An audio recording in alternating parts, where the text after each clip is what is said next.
Anti narcotics force Pakistan نے 13 نومبر سے 19 نومبر کے دوران 40 کارروائیوں میں 1083 کلو منشیات برآمد کر لی۔ کارروائیوں میں 2 غیر ملکی باشندوں سمیت 33 ملزمان کو گرفتار کیا اور 14 گاڑیاں بھی قبضے میں لیں۔ بلوچستان نے 6 کارروائیوں میں 826 کلو منشیات برآمد کر لی۔ خیبر پختونخوا نے 10 کارروائیوں میں 171 کلو منشیات برآمد کر کے ایک غیر ملکی باشندے سمیت 8 ملزمان کو گرفتار کیا اور 5 گاڑیاں بھی قبضے میں لیں۔ سندھ نے 5 کارروائیوں کے دوران 36 کلو منشیات برآمد کر کے 3 ملزمان کو گرفتار کیا اور ایک گاڑی بھی قبضے میں لی۔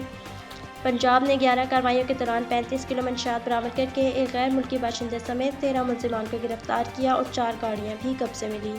راولپنڈی نے 8 کارروائیوں کے دوران 15 کلو منشیات برآمد کر کے 9 ملزمان کو گرفتار کیا اور 4 گاڑیاں بھی قبضے میں لیں۔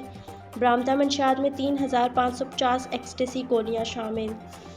تمام مقدمات انسداد منشیات ایکٹ کے تحت متعلقہ تھانوں میں درج کر کے مزید تحقیقات کا آغاز کر دیا گیا ہے۔